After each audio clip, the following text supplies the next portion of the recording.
कि उत्तर प्रदेश में न्याय का कानून नहीं है, यहाँ जो योगी जी चाहेंगे वही हो। तो निश्चित तौर पे उसमें योगी आदित्यनाथ की भूमिका भी सामने आएगी। योगी जी अनुज चौधरी और अनुज तोमर को नहीं बचा रहे हैं, वो खुद अपने को बचा रहे हैं कि अगर ये जेल चले गए तो हम भी जेल जाएंगे। जो यहाँ पर जांच हुई थी मजिस्ट्रेट की, वो फर्जी थी, पुलिस को उससे बचाया गया था। मुकदमे में नाम जोड़ने और हटाने के नाम पे अनुज चौधरी और अनुज तोमर ने बहुत उगाही की है। वो ये कि जो पीड़ित है वो कह रहा है कि हमको पुलिस ने गोली मारा। नमस्कार, मैं कीर्ति और आप देख रहे हैं न्यूज। इस समय हम लोग मौजूद हैं लखनऊ में और आज लखनऊ में एक बड़ी प्रेस कॉन्फ्रेंस जो है वो आयोजित की गई है कांग्रेस की तरफ से। और अभी हमारे साथ मौजूद रहेंगे कांग्रेस के राष्ट्रीय सचिव शहनवाज आलम जी। इस पूरी प्रेस कॉन्फ्रेंस में उन्होंने संभल में जो हिंसा हुई थी और उसमें जिस तरह से पुलिस वालों का नाम निकलकर सामने आया है और संभल हिंसा में जिस तरह से पीड़ित व्यक्ति को अपने इलाज के लिए दर दर भटकना पड़ा, उसको लेकर के एक प्रेस कॉन्फ्रेंस यहाँ पर कांग्रेस की तरफ से आयोजित की गई है। हम अभी बात करेंगे शहनवाज आलम से और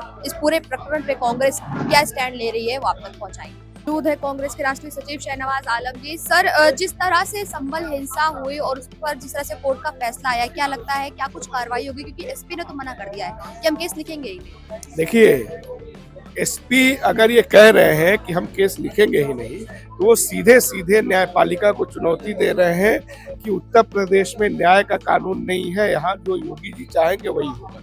तो ये तो कंटेम्प्ट ऑफ कोर्ट है, उनको तत्काल पद से हटा दिया न जाना चाहिए। मेरा मानना है कि उनके ऊपर योगी जी का दबाव है। उनको मालूम है कि अगर मुकदमा लिखा जाता है, अनुज चौधरी और अनुज तोमर जो तत्कालीन सीओ और एसएचओ थे, उनकी जांच होगी तो निश्चित तौर पे उसमें योगी आदित्यनाथ की भूमिका भी सामने आएगी। तो यहाँ योगी जी अनुज चौधरी और अनुज तोमर को नहीं बचा रहे हैं, वो खुद अपने को बचा रहे हैं कि अगर ये जेल चले गए तो हम भी जेल जाएंगे।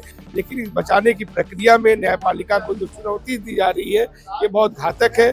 हम लोग का मानना है कि आपको अधिकार है कोर्ट जाने का, आप जाइए, लेकिन 7 दिन का टाइम दिया गया था, 3 दिन तो बीत गया। लेकिन एक आम आदमी होता तो उसको तो टाइम नहीं मिलता, उसको तो पुलिस जेल भेज देती। तो इसमें आपको जेल भेजना चाहिए। आप कोर्ट जाइए, हो सकता है कोर्ट आपको रिलीफ दे, हो सकता है आपकी याचिका खारिज भी कर दे। तो ये जो पूरा प्रकरण है ये साबित करता है कि जो यहाँ पर जांच हुई थी मजिस्ट्रेट की, वो फर्जी थी, पुलिस को उससे बचाया गया था।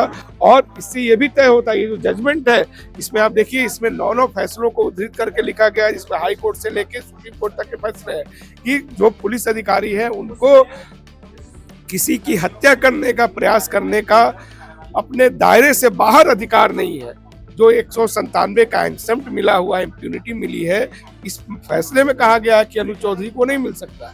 यानी कि एक बहुत कानून सम्मत फैसला है। अगर आप इस पे सवाल उठा रहे हैं, सवाल उठाने का अधिकार है, आप कोर्ट जाइए, लेकिन मीन टाइम में आपको इनको जेल भेजना होगा, क्योंकि इनकी छवि इतनी खराब है कि इनके द्वारा जिनको गोली मारी गई वो बेचारा अपना इलाज भी नहीं करवा पाया। वो अलीगढ़ गया, डॉक्टरों ने मना कर दिया, मेरठ गया तब जाके हो पाया, संभल में नहीं हो पाया, मुरादाबाद में नहीं हो पाया, और डॉक्टरों ने उनसे कहा कि हमारे ऊपर पुलिस का दबाव है कि संभल के उस मामले में किसी का इलाज नहीं करना है। 3 दिनों तक अपने बच्चे को इन्होंने घर में रखा, किसी तरह बचा रहा, फिर अपना पहचान बदल के मेरठ जाके इलाज कराना पड़ा।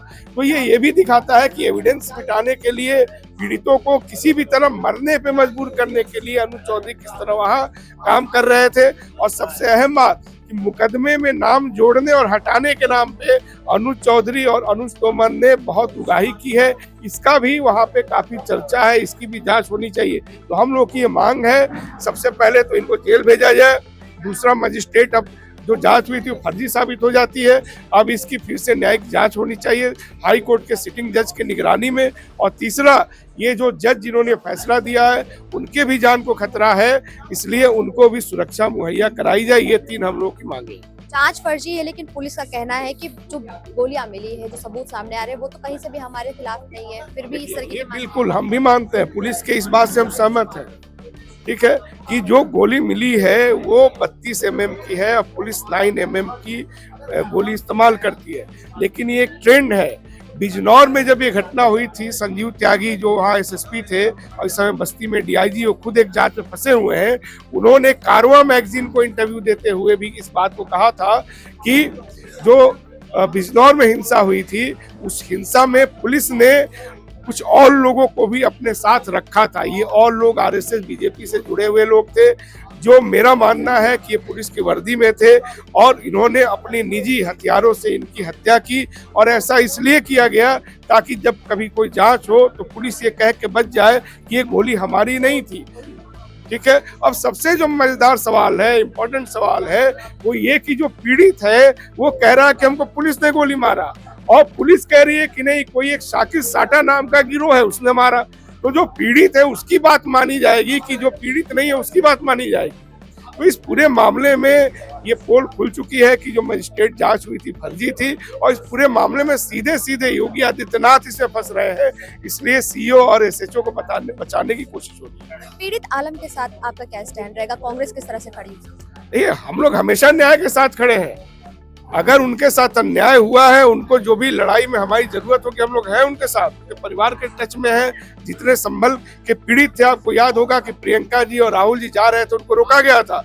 बाद में राहुल जी और प्रियंका जी ने पीड़ित परिवार को अपने घर में बुला करके भी जो संभल के पीड़ित थे उनसे मुलाकात की। तो कांग्रेस पार्टी तो हमेशा उनके साथ है। लेकिन मेरा मानना इस मामले में, अगर सही से जांच हो जाए, एसएचओ और सीओ यानी अनुज तोमर और अनुज चौधरी जेल जाते हैं, तो इस पूरे मामले में योगी आदित्यनाथ का भी जेल जाने का रास्ता खुल जाएगा। इसीलिए वो डरे हुए हैं और इन दोनों पुलिस अधिकारियों को बचाने में लगे हैं। लेकिन मेरा मानना है कि न्यायपालिका अगर थोड़ा सा भी उसके अंदर जमीर होगी तो वो अपनी अवमानना बर्दाश्त नहीं करेगी, कानून को इन्फोर्स करेगी और सही से जांच करेगी। उसके बाद चीजें सामने आ जाएगी। क्या इस पूरी प्रेस कॉन्फ्रेंस के बाद आपको जो मांग कर रहे, लगता है कि वो पूरी होगा? अगर नहीं होती है तो आगे क्या रहेगा? नहीं होती है तो हम फिर लड़ेंगे, हम फिर जनता के बीच जाएंगे, कोर्ट में जाएंगे, क्योंकि देखिए पूरा मामला तो कोर्ट में है। तो अब इसमें कटघरे में कौन है? कटघरे में इसमें न्यायपालिका और पुलिस है ना। तो मेरा मानना है कि इस देश में न्यायपालिका इतनी कमजोर नहीं है कि कोई सरकार कह दे कि हम आपके कानून को नहीं मानेंगे, कोर्ट को हम नहीं मानेंगे। मेरा मानना है कोर्ट संवेदनशील है, इस पूरे मामले में स्वतः संज्ञान लेगा, जेल भेजेगा और अच्छी जांच होगी। तो हम लोग को उम्मीद है कि जो मास्टरमाइंड था उस पूरे प्रकरण में, जो लखनऊ में रहते हैं, वो साहब इसमें नपेंगे।